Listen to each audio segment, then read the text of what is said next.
So here we are again, and looks like another really good turnout. To start with, I recognize my mother, Mary Carter, who's here. Glad to see her again. Hi, Mary. How's that? My mother, Mary Carter's here again. Glad to see her. My cousin's over there. All the family help I need.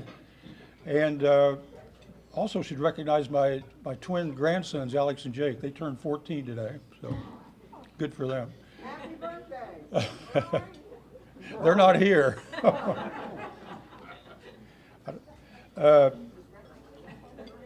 So to begin with, we'll let my Minister of Propaganda make a couple of statements here.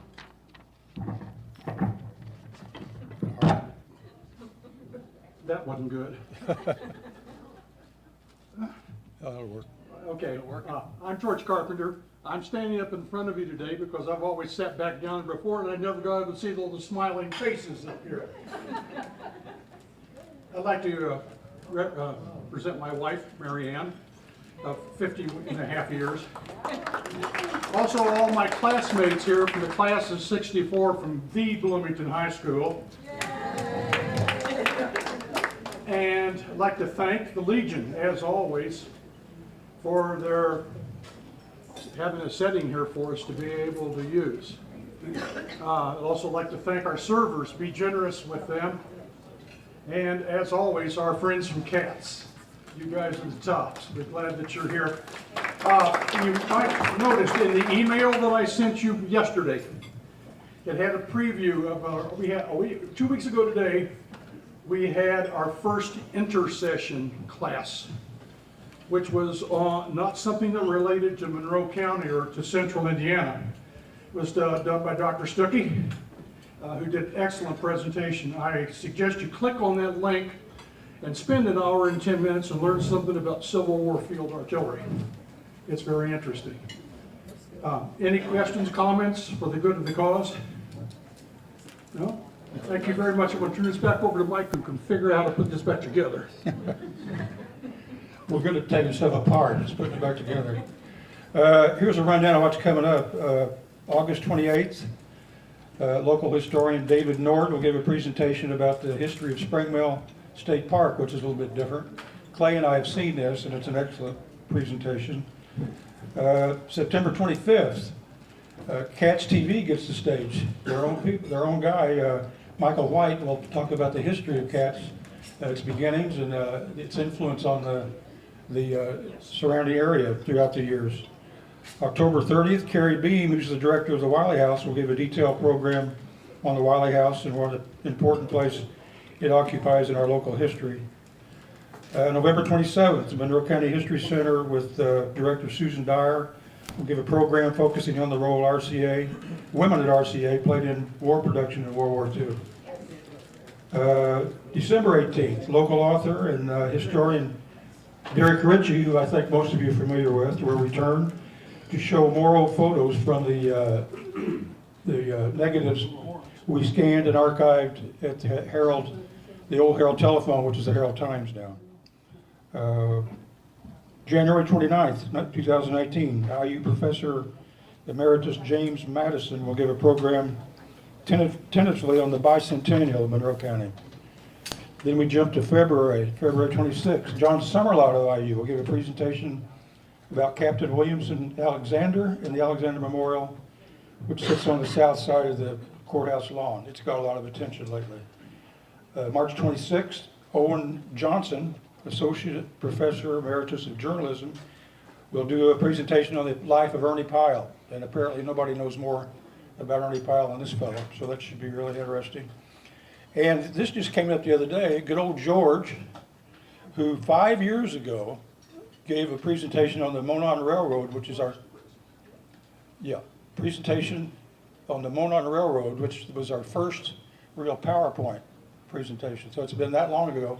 And now, by the time he gets around to giving another one, it'll be almost 6 years, but you know, let's hope we're all around for that, George. I hope I'm around.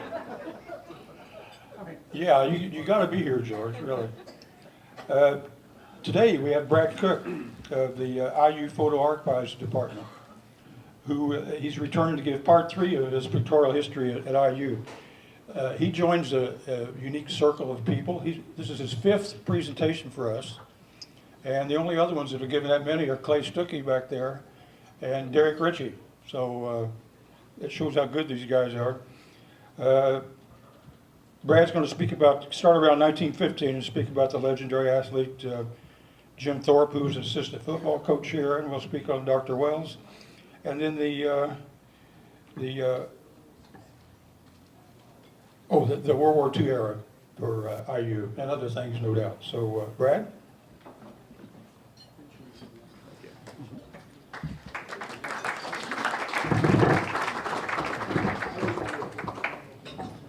That back in there first.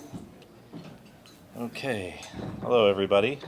Thanks for having me again. Oh wait, I'll give this back to you.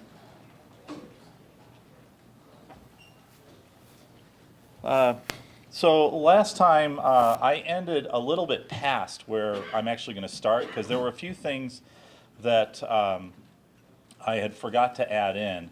I actually hadn't forgotten to add them in, but I saved them in a different file, and then when I came here I had the other file. So I'm going to backtrack just a little bit, and we'll go over just a couple of things that I talked about the last time I was here, but it's not too much. And then, yes, I'll just briefly talk about Jim Thorpe and a little bit more about Herman Wells, obviously, and some other fun things. But I wanted to start here. I wanted to talk about the first African-American fraternity at IU, and most people think that's Kappa Alpha Psi, but it's not. Alpha Kappa Nu was actually the first fraternity at IU. It was the first Greek, and in fact, it was the first Greek-lettered fraternal organization in the country. I specify Greek-lettered because there was a African-American fraternal organization. It was a branch of the Masons, but this was the first Greek-lettered, and it was the first at any university, and was here at IU. The name of the organization was Alpha Kappa Nu, and as you can see in this newspaper article from the Indiana Daily Student in 1905, the University of Michigan thought that they were getting the first African American fraternity, and the IDS was quick to point out that they were not, that IU was the first. Unfortunately, the organization, yes? Alpha Kappa Nu was organized, and they were taunted. They were all black fraternity. They were taunted a lot and teased, and it was Kappa Alpha Nig and this and that and the other that they used against them, and they changed the name to Kappa Alpha Psi. That's how that happened, and they incorporated. Yeah, that's This is the original name, and then they changed the name, but it's that same group. Well, actually, Kappa Alpha Nu comes a little bit later, and then Kappa Alpha Psi. This one, Alpha Kappa Nu, was only around for about 2 years. They seem to have gone defunct about 1905. Oh, I'm sorry. Yeah, no. And that was Kappa Alpha Nu. No. Alpha Kappa. Yeah, it's very easy to make the mistake, and I've done that before too. Yes. So, but this was actually the first. And then in, let's see here. Then on May 5th, 1911, is the one Betty was talking about, Kappa Alpha Nu. They were formed at Indiana University, and oops. Let's see here. I'm sorry, this is still Alpha Kappa Nu, the first one. This is an image of their founders. I take this from the book about the history of Kappa Alpha Psi, where they actually talk about Alpha Kappa Nu and then later Kappa Alpha Nu. But on May 5th, 1911, again, the one Betty was talking about, Kappa Alpha Nu was formed at Indiana University. This is an image of their first house party that took place over 3 days on May 19th, 20th, and 21st of 1911. The house that you're looking at here was located at 830 West Kirkwood Avenue. On January 1, 1915, so about 4 years after Kappa Alpha Nu was formed, they changed their name to Kappa Alpha Psi. And this is an image of their first fraternity house, and it was located at 721 Hunter Avenue here in Bloomington.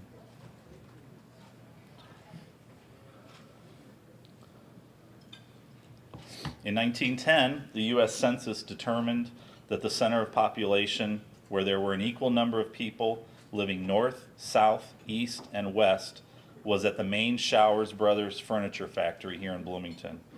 The Showers Brothers themselves actually took advantage of this distinction, and they erected a marker in front of the building and declared themselves to be the center of the universe in advertising. They used that slogan, the center of the universe, in their advertising at the time. And here's a map that just shows how the center of population has moved across the country over the years. So you can, I'm sorry, where's that? There. Now I've lost it. Oh, there it is, there we go. So we're down here in 1910, and you can just see how it's slowly moved west over the decades with each succeeding census. I had a quick question for people. We were talking about it yesterday at the archives a little bit. When the Showers Brothers closed, they moved this marker to the courthouse square in 1955. Does anybody know, is it still there? Or is it somewhere else now? It's still there. Okay, it's still there on the south side of the courthouse, Betty says. Thank you. Okay. In 1910, Biology Hall was built. Many of you know this today as Swain Hall East. The building was 125 feet long and 63 feet wide. The architect was R. Daggett and Company of Indianapolis. Michael Kerr of Bloomington constructed the attached greenhouses that same year. The building and greenhouses cost $80,000. Wow. Yeah. The departments of biology, zoology, and English inhabited the building. It was from this building that Dr. Alfred Kinsey completed his work into the study of gull wasps. This is what he was most famous for at the time before he started any of his sex research. It was also from this body that, from this building, that he did begin to conduct his first sexual histories of individuals.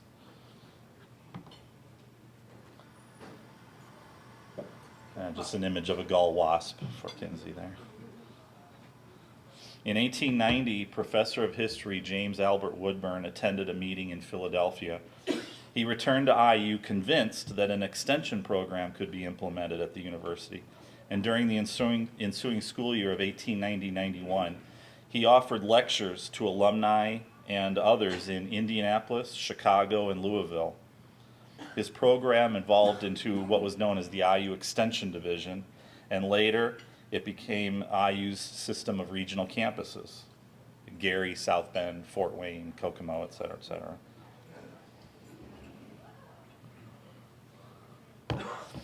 This is an image of William Lowe Bryan and his wife Charlotte.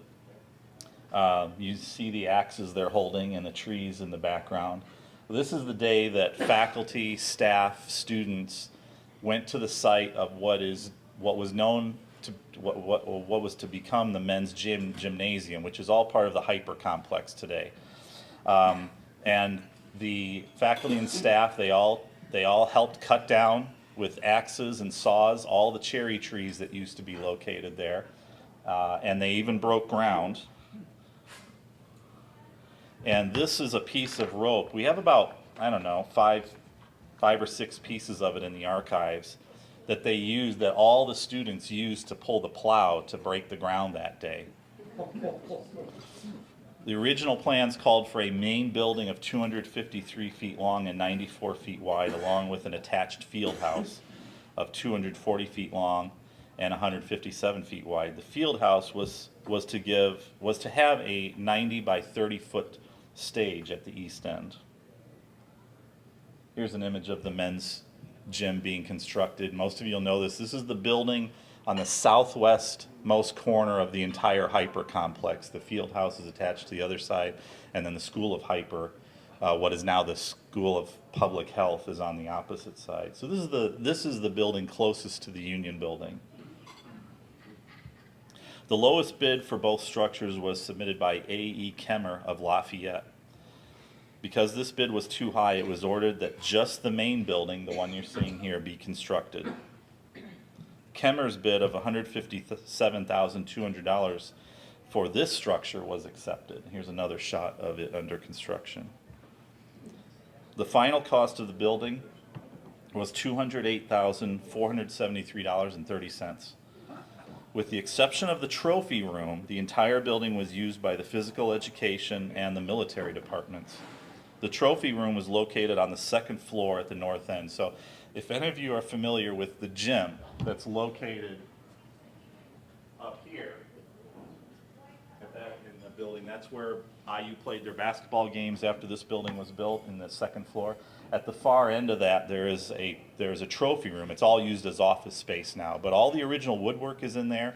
The fireplace is in there, but now they have all these, office cubicles in there. If you ever want to walk in there, you can just walk in. It's fine.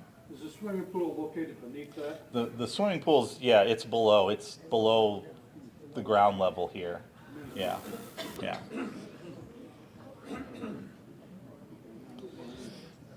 Let's see here. What year is this? This image is probably about 1918, 1919, somewhere in there. The building itself was finished in 1917. I think the old gym upstairs is still usable. Oh yeah, they still use it as a gym. Yeah, Yeah. it's still used as a gym. But after this was built, IU basketball games were played here on the second floor. We had moved from the original assembly hall, which, if you whether you know or not, it was located directly east of where Owen Hall is today. There's a little parking lot there. I don't know, but you can get about 30 cars in there. That's where the original assembly hall was located. In fact, there is a historical marker there now on the site of the old assembly hall. But then when this was built, I think it was, I don't know, halfway through the basketball season, we moved here and started playing basketball on the second floor there. Is that looking northwest or southeast?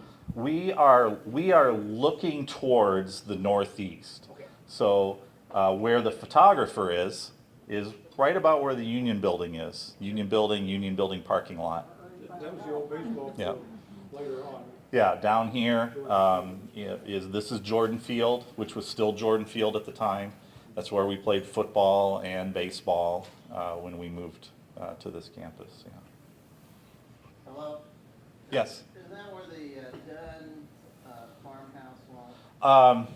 I think so. Or was it the Rogers? It was either the Rogers family farm or the Dunn family farm. I don't remember where one ends and the other begins. Dunn? Okay, yeah. Yeah, most of the land that IU sits on now, a good part of it was owned by the Dunn family and the Rogers family.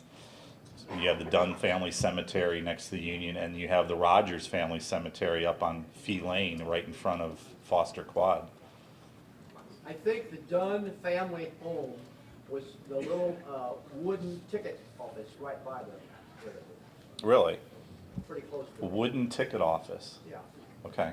on the south side Was it? of the, I don't know if I have any pictures of their home, but I might. I'd have to look. Yeah. Okay. Does anybody else have any other questions? So yeah, as I'm going along, just shout out. I might not be looking at you. Yes. What was the occasion for all those cars parked? I don't know what's going on here when this picture was taken. We don't know. We don't even have an exact date for this photograph. So.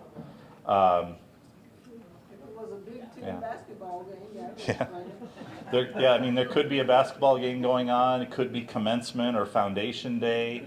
I mean, obviously there are no leaves on the tree, so we know it's sometime in the winter or in the spring before the leaves started coming out. So I don't know.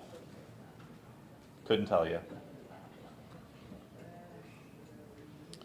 In 1928, they added on the field house to the back. Now, in this picture, The photographer is probably standing on top of the old Memorial Stadium at 10th Street where the Arboretum is now. So we are looking off towards the southwest. So this is, you're looking at the north, you're looking at the north and east sides of the field house. And the gymnasium that we were just talking about is right there.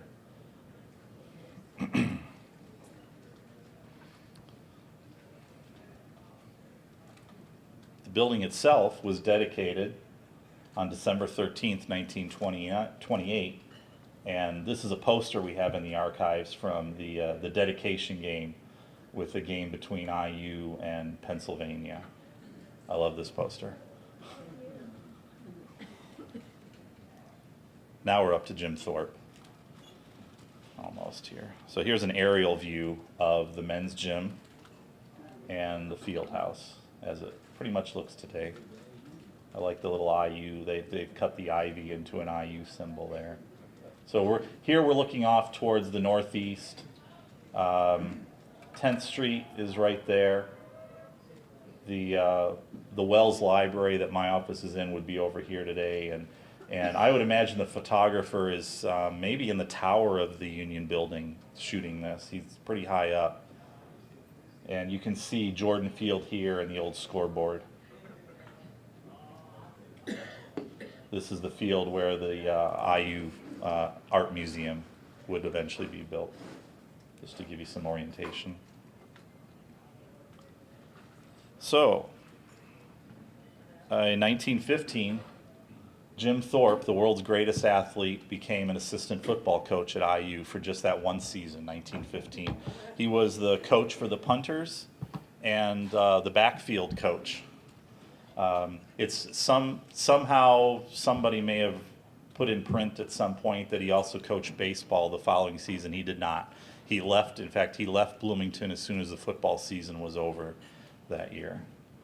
And here's an image of him from the yearbook. Coaching the punters.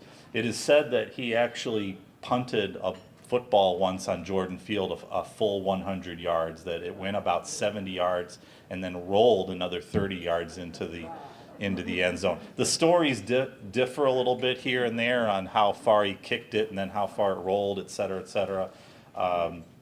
Never been able to confirm anything. I've never found anything in the Indiana Daily Student or anything saying that he did that, but you know, you have these reports, so I think he did it, but we just don't have any proof, unfortunately.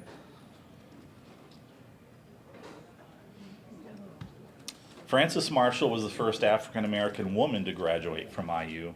She was graduated in 1919 with a degree in English. From 1928 to 1964, she was the registrar at North Carolina Central University, where after she retired, a dormitory was named for her.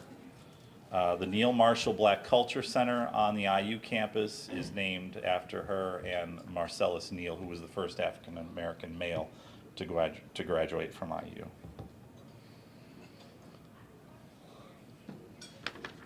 In 1920, the School of Commerce and Finance was established. The name was changed to the School of Business Administration in 1933, and the School of Business in 1938, and then the Kelley School of Business in 1998. In 1921, a year after the School of Commerce and Finance had been established, the School of Music was established. 2 years later, in 1923, the Commerce Building was constructed, which is what we're seeing here. Today, it's Rawls Hall. Like other buildings, this one has had numerous name changes over the years. It was originally the Business Administration Building, and then Social Science Building, and finally William A. Rawls Hall as we know it today. In 1924, saw the construction of the first men's dormitory. This is actually the first dormitory built by IU on campus. A lot of people like to think that Alpha Hall was the first dormitory on campus. It was a dormitory. It was built before this building, but it was not built by IU, and it was not run by IU. It was a private organization. Now there was a woman from IU that was paid to to be the house mother of the building. But IU did not own Alpha Hall for decades after it was built. Originally, South Hall that we see here it was called Washington Hall, and then it was renamed South Hall a year later. It is now Smith Hall in the Collins Living Learning Center there on 10th and Woodlawn. Thank you. Yes, 10th and Woodlawn.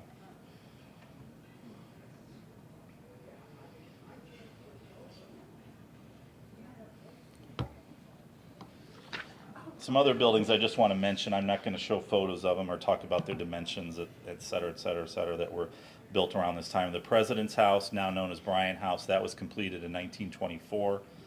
Memorial Hall, the first women's dormitory built by IU, and Memorial Stadium, those were both finished in 1925. And then, of course, the field house that we saw was 28. And the chemistry building in 1931. And then finally the Union building, the original portion of it was built in 1932. In 1931, IU professor of biochemistry and toxicology Rolla Harger invented the Drunk Ometer, or Drunk Ometer as some people call it. This was the first practical breath test to measure whether or not people were legally drunk. Now later, as most of you know, the breathalyzer, which was invented by another IU professor, that came, 10, 15, 20 years later, something like that. And we actually have his collection in the archives along with the original prototype of the breathalyzer in our collections there. So before we go to the next image, I have a quick trivia question for you. Does anybody know who IU's first national championship athletic team was? Anybody have a guess? No? Wrestling. Oh, you saw the picture. Oh, you're looking at it over there. That's cheating. Yeah. In 1932, IU won its first national championship in any sport, and it was with the wrestling team. The team was coached by Billy Tom, who's right there. They were undefeated during the entire season with an overall record of 6-0, and they won the national championship by beating Michigan in their final meet. Now later that year, another team won a national championship, and I think it was track and field or cross country. I don't remember which, but wrestling came just before that. This was in the 30s? This is the 1932 wrestling team. They are the first to win a national championship at IU. And also in 1932, saw the first IU athlete to win a gold medal in the Olympics. Ivan Fuqua, he won the gold medal in the 4x400 relay. He ran the leadoff leg, and the team beat the second place team by an estimated 20 yards. Pretty extensive. When Fuqua returned to his hometown of Brazil, Indiana, more than 100 cars escorted him into the town. So at this point in the timeline, this is when Herman Wells becomes president. But I want to go back and talk and give a little short biography of Herman Wells. This is obviously Herman Wells as a baby in his baby carriage. This is one of my favorite photographs of him. Herman Wells was born in Jamestown, Indiana on June 7th, 1902. He was the son of Joseph Granville and Anna Bernice Harding Wells. There's another image of him. His mother's siblings all had the middle name of B, just the letter B, no period. And this tradition was continued with Herman. That's where he gets the B in Herman B Wells. It doesn't mean anything, and if you're writing out Herman B period Wells, you're doing it wrong. Herman B, no period. He played alto horn on the Jamestown Boys Band, took his mother shopping in his pony-drawn cart, shucked corn, and milked the cow on the family farm. The family moved to Lebanon, Indiana, where Herman graduated in the top 10 of Lebanon High School. This is him with his dog, Scotty. In 1920, he attended his freshman year of college, not at Indiana University, but at the University of Illinois. And in 1921, he transferred to Indiana University, where he was a member of Sigma Nu Fraternity and the YMCA. Here we see Wells standing behind Brown County artist T.C. Steele on Dunn Meadow in the spring of 1923. So we're on Dunn Meadow. Obviously, this is Jordan River. These houses you see are on the north side of 7th Street. Okay? As some of you may not know, T.C. Steele was IU's first artist in residence from 1922 to 1926. Wells was also the business manager of the Red Book, which was the student telephone book at the time. He was also treasurer of Union Board, and he played the baritone horn with the Marching Hundred. So here's Wells right here. This is a cropped version of a panoramic photo we have of students and staff and faculty on the campus of the university. It's a panoramic photograph taken with a circuit photo, and this is at the far right end of that image. So you wouldn't be able to see him if I had tried to bring that photo here. So this is a close-up version of him with the Marching Hundred at that end of the picture.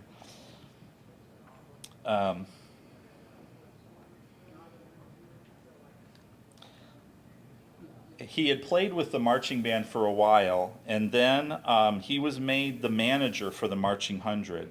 And as Wells writes in his book, Being Lucky, and I quote, my principal job was to try to finagle enough money by one means or another to get us to an out-of-town football game, which I did by various economies and money-raising schemes. For instance, when the game was at Purdue and we were going there by the Monon train, we would stuff as many people as we could between the seats by turning the seats back to back and making a place underneath for a person.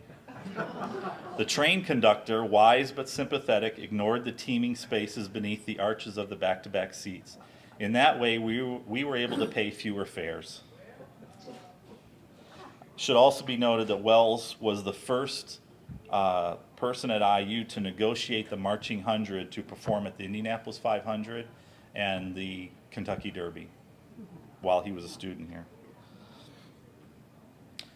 Wells received his bachelor's degree in commerce in 1924 and a master's degree in economics in 1927. From 1924 to 1926, he was an assistant cashier at the First National Bank in Lebanon, at which point he was made an assistant in economics at the University of Wisconsin, where he also did some postgraduate work. From 1928 to 1931, he was the field secretary to the Indiana Bankers Association. From 1930 to 33, he was an instructor in economics at Indiana University before becoming an assistant professor of economics in 1933. He was also secretary and research director of the Study Commission for Indiana Financial Institutions. On May 18, 1935, Wells was made dean of the IU School of Business Administration. And when William Lowe Bryan resigned as president, Wells was appointed acting president effective July 1, 1937. Also in his book, Being Lucky, Wells described the midnight call he took from his Brown County cabin from the president of the Board of Trustees, and I quote, "I told Judge Wildermuth that I would undertake the acting presidency if he would promise not to consider me for the position as president. I also recall a great sense of inadequacy in undertaking the office. In other words, I was just plain frightened at the prospect of stepping into the position that William Lowe Bryan had held with great distinction for 35 years. Bryan is still our longest serving president at IU, if you didn't know. However, on March 22nd, 1938, he was elected president. This is an image of Wells sitting in the president's office in Bryan Hall. on March 22nd, 1938, surrounded by flowers from various well-wishers. His inauguration was held on December 1, 1938. He served as president until June 30th, 1962, at which time he was made university chancellor. When Elvis J. Starr left his term as president, Wells served as interim president from September through November of 1968. After that 3-month stint as interim president, Wells returned to his office of university chancellor. While in this role as university chancellor, Wells did receive a budget for office supplies and a paid assistant, but was never paid a salary as university chancellor right up till the day he died. While the university created that position solely for him, he insisted that his services in that role be on a strictly voluntary basis. Wells died 3 months shy of his 98th birthday on March 18th, 2000. He was buried in Jamestown, Indiana. At this point, I thought it might be fun just to hear from anybody that might have a fun story about Herman Wells. Anybody? Right back there. Yeah, one time I went to the movie downtown. In fact, I guess when it's downtown. And Herman Wells come out, and he was a bad health then. And you know, I recognized him. I was going in, I guess he was coming out. And he had a male staff, you know, a driver. Right. And he come, and I shook hands with him, and he said, "Can I hold your arm?" You know, he was a healthy, and I held his arm and stayed with him till the, you know, his driver pulled up in the car and kind of helped him out to the car. But that's a So memory that. this sounds like it happened a few years before he died. Yeah, he asked that, "Can I hold your arm?" Just, you know, to steady himself. I'll never forget that. Great. Anybody right here? Yes, I worked at the Varsity Pharmacy across, out there on, what street is that? On Indiana Avenue. Indiana Avenue, right. And I worked behind the soda fountain, and it was probably late 50s, maybe 60, 61. And he come over in the morning, and he would ask me to make him a Metro-Cal milkshake. I guess he thought that, and oh no, more ice cream, more ice cream. So I really wasn't dying at all. I always got such a kick out doing that. And he was so nice and friendly. Great story. Yeah. Great story. Anybody else? Over here. I don't know if I should really tell this story, but I'm going to anyway. Well, that means it's When fun. he was in that White House on 10th Street, Right. I had some books on China law story, and I never got them to him. And my husband said, "Just give them to me, I'll drop them off, no big deal." So my husband knocked on the door, and Dr. Wells said, "Who's there?" My husband said, "It's Larry." He says, "Come on in, Larry." So my husband opened that door, and if you've ever walked in that front door, guess what's facing you, practically right there? A powder room. Powder room. And he's sitting in there. I said, "Oh, I had a heart attack." "Come on in, what are you talking about?" You're sitting. That's the kind of guy he was. Easy going. A fun story. Anybody else right here? I don't remember what year, but it was pretty close to his end because my wife worked for Boxman's for many years, and they invited us out to the Meadowwood for their 60th wedding anniversary. And Herman came in with his aid on his arm, and he goes right to the reception area, digs his finger through all those mixed nuts and picked every one of the cashews out. Cashews. I tend to do the same thing. Anybody else? Okay, one more, Betty. I have a myriad of stories. It's hard to choose which one. When we formed the Neil Marshall Alumni Club, actually it was before we even thought about having a club, we decided to have a reunion of black alumni. And we had it at the end of the 4 weeks. And everyone said, "Is Herman going to be there? Will Dr. Wells be there?" And so needless to say, we extended the invitation. And he came. And you have never seen, I have never seen, and I've known him for years, him so overwhelmed. I mean, totally overwhelmed. When he looked around the room, more people than interviewed, about over 400 people in there. And he just cried. Because the memories of what he had done to give the black students a place at IU. He asked George Talaferro and another football player to take their dates over to the Gables and eat and come back and let me know what happened. Because none of the restaurants would serve black people. And so then he asked a guy that they called, we don't call him by his nickname. He wanted him to go to the swimming pool and jump in the pool. Was that Rooster Coffee? Rooster Coffee. He has another name, but they always called him His Rooster. real name is J.C. Chestine.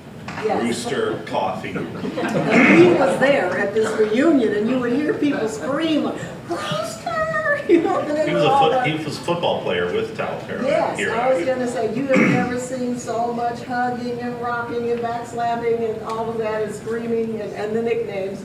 It was such a wonderful thing. But all of that came back to these people. It's like, had it not been for Herman B Wells, what would it be like at IU? And he just did so much. That's just two of the stories. He lived on 10th Street. Every day he walked to Bryant House. And he would walk past May's house, which was in Indiana, and what was it? 8th, is it? Maze? Mhm. Maybe it's 6th. No, it would be 6th. Right off there, where was a house for black students to stay. Oh, do you mean Gargan House? No. No. Gargan was females, and that's where the Green Tree Inn is. Okay. On Grant Street Inn, I guess it's called now. But no, this was a house there. Okay. I think it's maybe, I don't think they braced it, it may still be there. I know some of that they took out of the apartment. And he would always stop and say, how are things going? How are you doing? Are you being treated all right? He really seemed to really care. Anyway, you know, it was just such a marvelous thing to see that. And then I saw him, the 75th birthday celebration for, what's the birthday name? It'll come to me.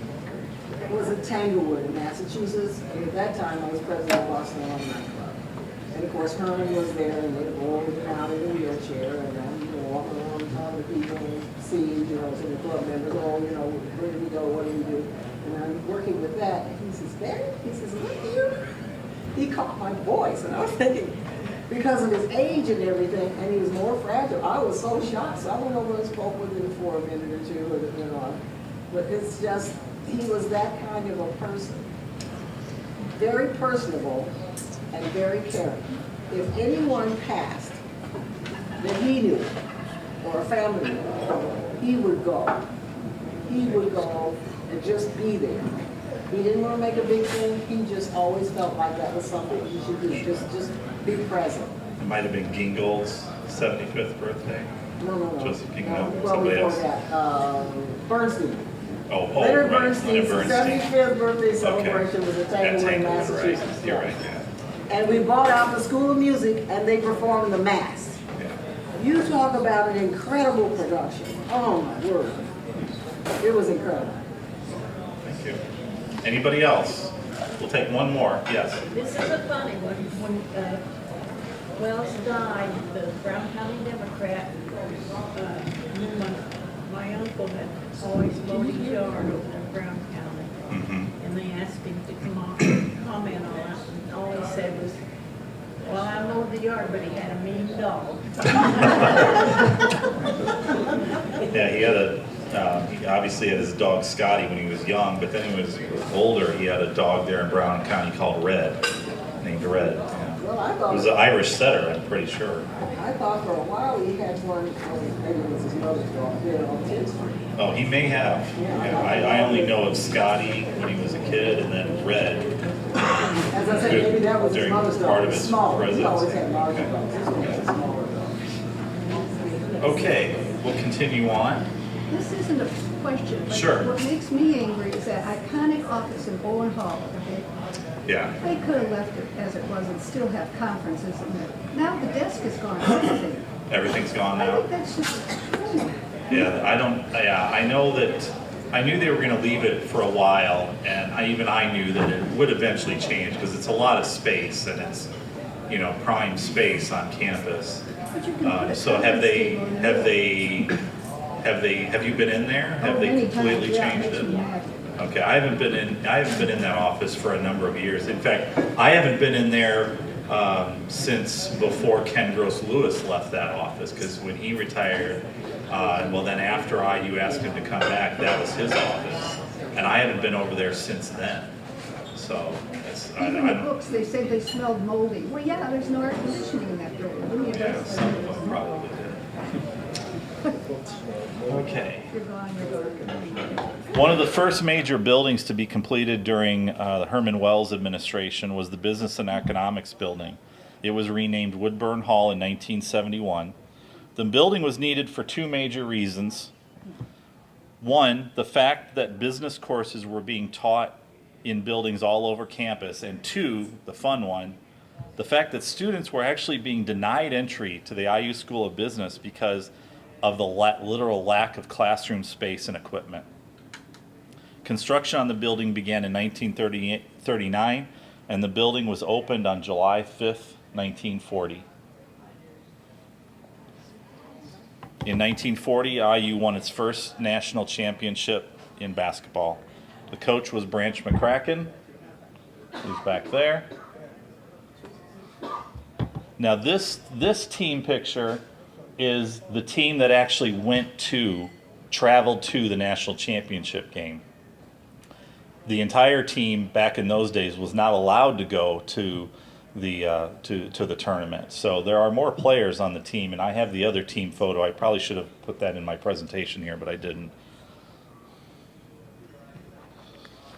Their overall record for that season was 20-3, and their Big Ten record was 9-3. In the final game against Kansas, IU had a shooting performance of 34%, which was considered astounding at that time. 34%. In 1941, the Auditorium was completed. It was dedicated with events held during March 22nd through 26th, 1941. The building was designed in what is known as the modernized collegiate Gothic style. The auditorium proper, as what we're seeing here, is 140 feet wide, 176 feet long, and 54 feet high. The stage is 102 feet wide and 40 feet deep. When you enter the building, you first pass through the Hall of Murals, which contains most of the panels of the Thomas Hart Benton murals.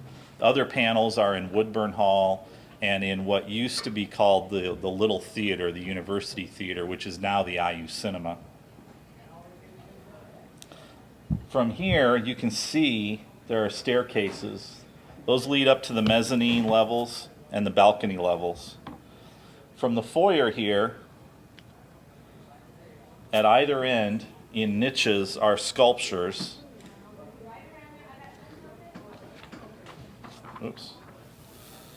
The sculptures in these niches were created by Robert Laurent, who was an IU professor. He also created the Venus statue at Showalter Fountain, right there in front of the auditorium in the Lilly Library.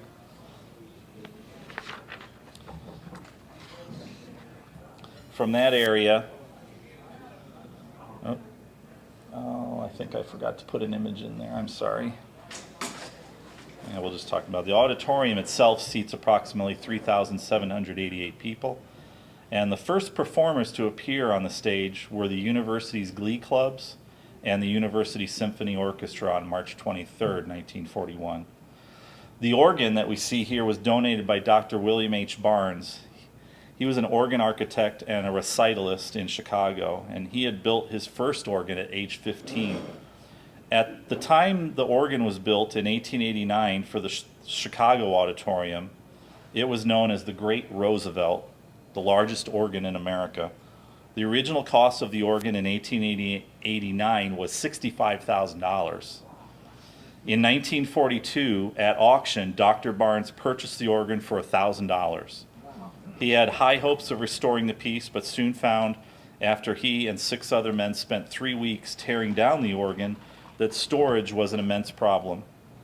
In 1943, Dr. Barnes met Dean of the IU School of Music, Robert L. Sanders, at the Cliff Dwellers Club in Chicago. Sanders told Barnes about the new auditorium, who became interested.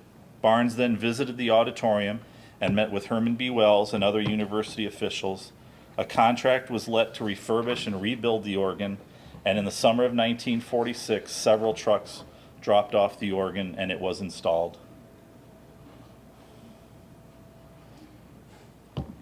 I just wanted to show you a floor plan of the auditorium real briefly to show you that apart from it being the IU auditorium, and many people don't know this, but there was the small theater I was talking about a minute ago where a few more of the Woodburn murals are.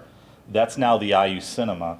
But it also held offices, etc., for the university theater, and it had the radio studio in there, etc., on what is the southeast corner of the building, which is right next to today the Neil Marshall Center takes up the area around this corner of the building today. Is that organ still present?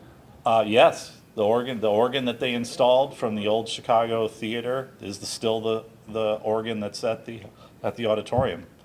At least I have no reason to believe it's not still there, unless somebody knows something I don't. But as far as I know, it's the same organ. In 1942, for the first time on any college campus anywhere, the Metropolitan Opera appeared at IU on the stage of the IU Auditorium. And then they performed at IU for many years after that. At least into the 50s and into the 60s, I believe, almost every year after that. Now we're going to get into World War II a little bit. During World War II, IU saw many changes at the university. An accelerated program of study was created to permit completion of a 4-year course in 2 2/3 years. After the first full year of the war in 1942, degrees granted by IU increased 33%. Over 1941 and 47% over 1940. Because many men had gone off to war, the Marching Hundred for the first time admitted women. At the height of the war, the male population of IU dropped 75% from 3,580 to 830. Women outnumbered men 3 to 1. During World War II, IU began a compulsory physical fitness training program for all undergraduate students. Yeah, barbed wire.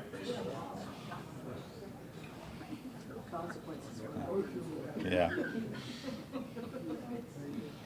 Herman Wells and Dean of Women Kate Hefner Miller inaugurated the nation's first women's auxiliary training corps. The United States Naval Training School came to the campus, and in 2 years, from July 1, 1942 to June 30th, 1944, it trained 5,000 yeomen and storekeepers, both men and women, for service in the Navy, Coast Guard, and Marine Corps. So here we have 2 different images of men in typing class and women in typing class. 300 acres east of Jordan Avenue were plowed by the university.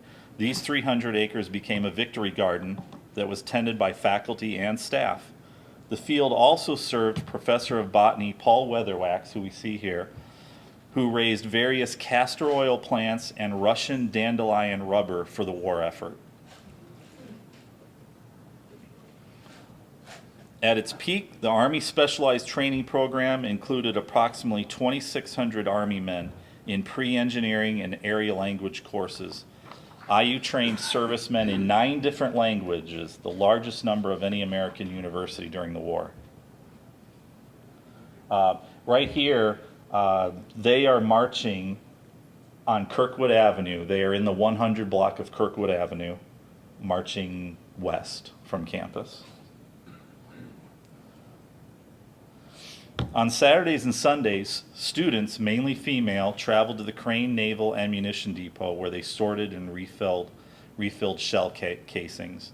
They also did other tasks in the warehouse and in the offices, but for the most part, they spent Saturdays and Sundays getting up very early in the morning, 5 o'clock in the morning, getting on a bus at the Union Building, traveling to Crane, and mostly what they did was sort shells. That you could bring your lunch, or Crane would then take them all on a bus to their cafeteria where they could eat, and they were paid. But they did a lot of shell sorting back then. There were many other programs of all types, but one of the most important projects was conducted at one of the world's first cyclotrons, which was located here on the IU campus. Experiments on the behavior of neutrons in graphite assisted the overall work of the Manhattan Project, which, if you don't know the Manhattan Project, it's the project that built the A-bomb. The cyclotron had been constructed well before the U.S.'s entry into World War II. It had taken 4 years to construct inside what is today Swain Hall West, and it was first powered up in April of 1941.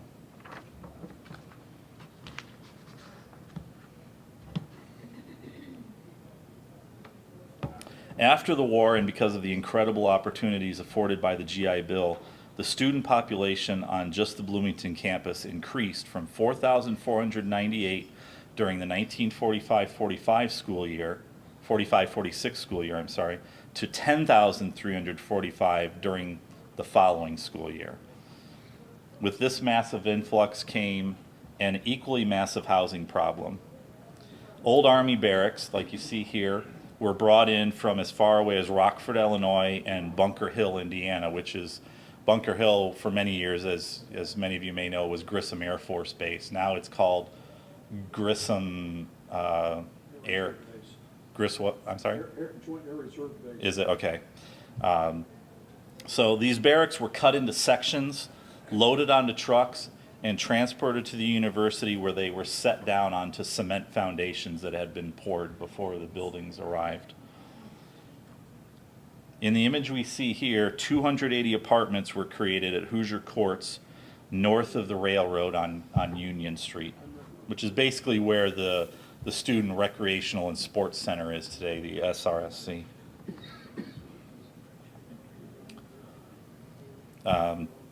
This is one of the photos I love. It shows former soldiers having just registered using their GI Bill at Indiana University, and they've come bursting out of the door because they're so happy. This image was actually used as a cachette on an envelope for a first day cover stamp. It's not used on the actual stamp, just as artwork on the envelope. But we actually get many requests for this image for publications and documentaries, et cetera, at the university.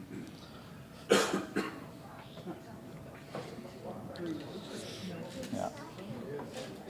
So in September 1945, the university decided to bring in trailers for married veterans.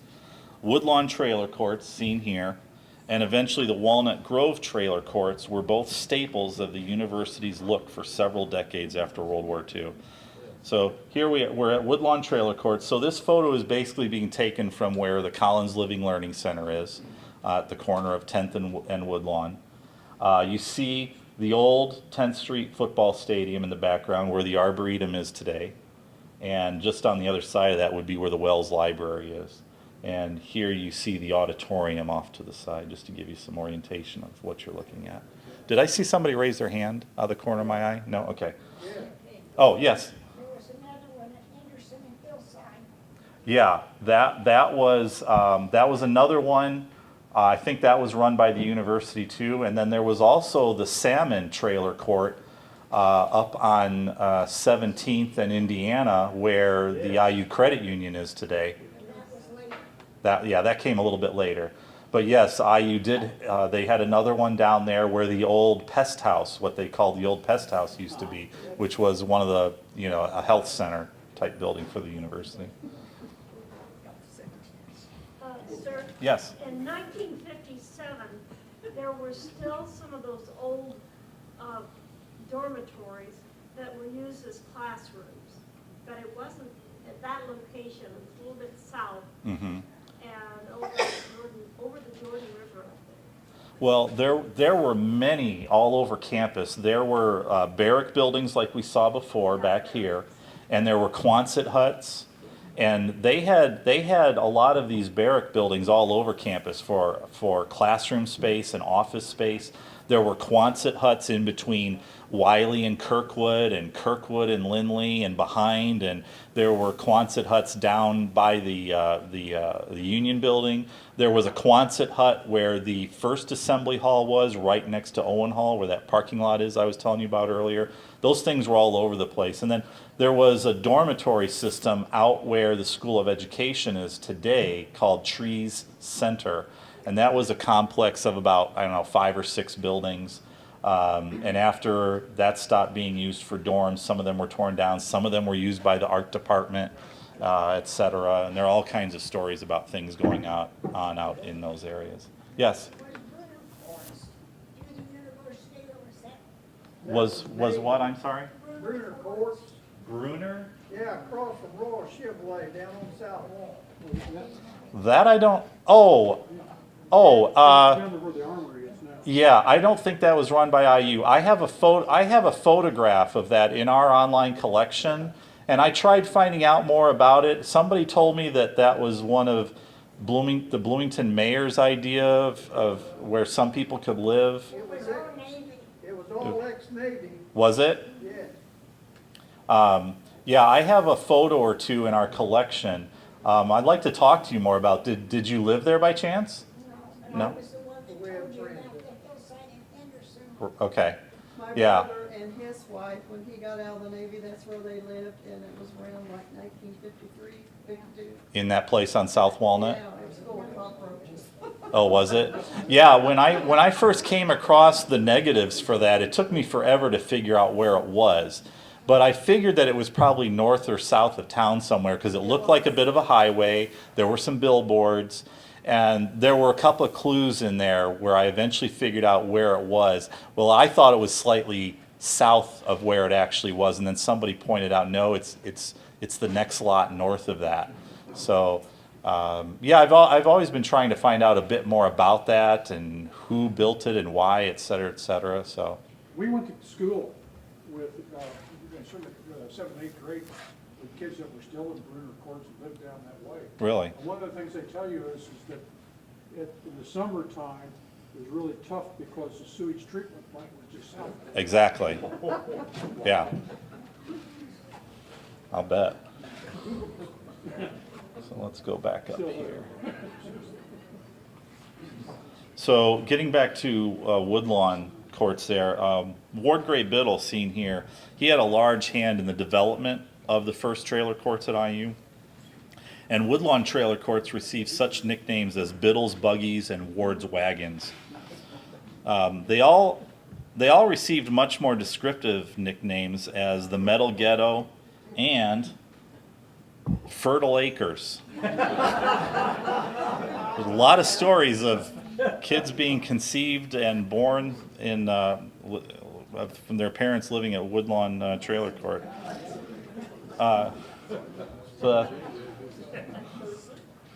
The trailer courts had conveniently located buildings that supplied bathrooms, toilets, laundry facilities, and even, as seen here, a store for the buildings.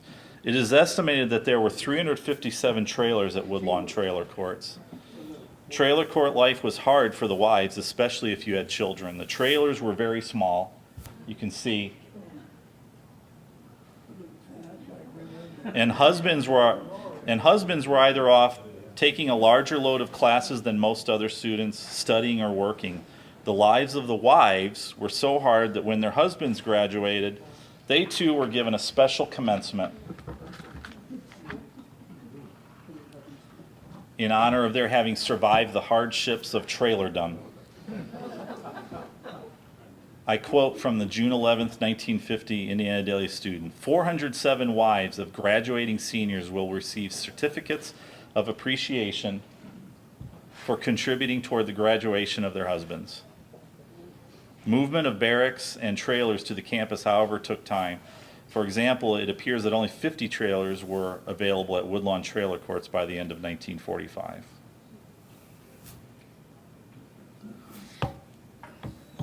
Because of that, some students were allowed to sleep in bunk beds in the meeting room of the Board of Trustees. Here we see Herman B Wells at the door of the President's office in Bryant Hall welcoming these first students into the President's office. And then here we see them in what was then the Board of Trustees meeting room. There used to be a big table in here. It's right off of Herman Wells' President's office. I've been in there many times. When I first started working at IU, it was divided up into multiple offices, and then when McRobbie became president, they wanted to restore it as a meeting room. They took out all the cubicles, put in high-tech equipment for meetings, et cetera, et cetera. Here's an image of the Board of Trustees meeting in that room. And the door you see way over here, that leads right into President Wells' office in Bryant Hall. That is what I have for today. I purposely made it smaller because I think the last 2 times I was here, I went for quite a long time. So I tried to get it down to an hour, and that's what I did. Thank you. Does anybody have any questions about anything at all? IU related? Yes? What's the story about Herman Wells not wanting anything named for him? Well, I don't really know the details on that. I mean, I know that when the city tried to name a street after him, the then mayor kind of disregarded what Herman said, and they turned a large stretch of 7th Street right by the campus into Herman B Wells Avenue. And they did that while he was gone. He had gone out of town or something, as the story goes, and when he returned, he was quite upset about it, and he had those signs taken down. We actually have one of the signs at the archives. I bought one at Bob Cook's. After he died, they had an auction at his home, and they had one. He had one of the Herman B Wells Avenue signs there, and I bought one and donated that to the archives. And I think that the History Center has one at present. Yeah. But yeah, I mean, obviously there are several things named after him. There's now his old house on 10th Street. That's called the Herman B Wells House. There's the Herman B Wells Statue and Plaza right by the Well House on campus.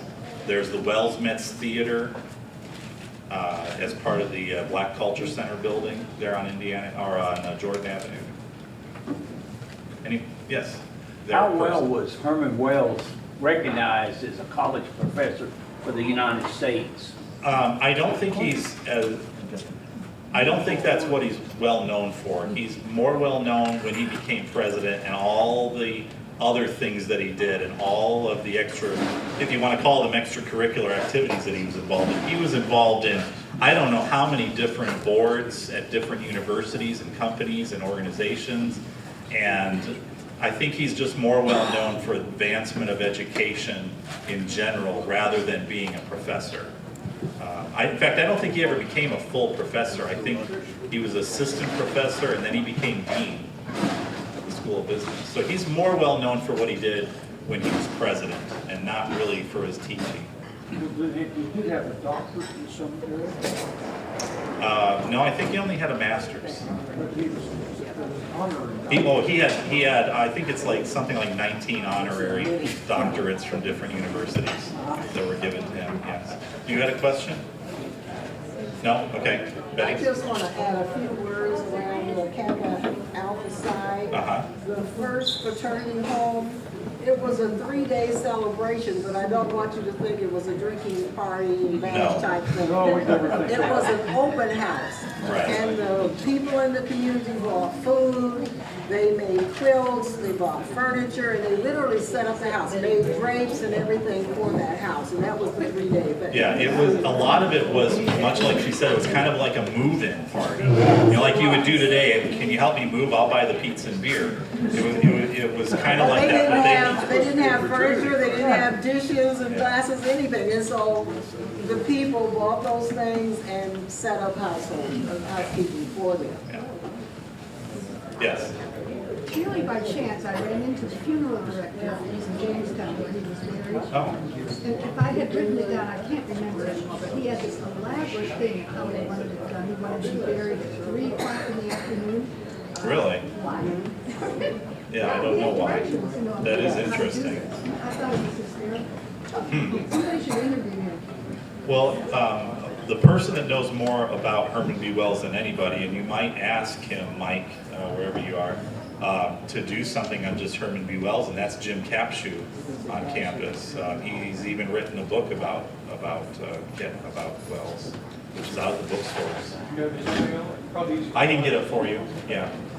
He's faculty in the Department of History and Philosophy of Science, but as of right now, for the upcoming bicentennial, he's been made university historian as well. Other questions, anybody? Anybody? If anybody would like one, I brought some of my business cards up here. They're right on the corner of the table. There are plenty for everybody, so please take one. If you have any questions, you can email me, call me, and thank you for having me.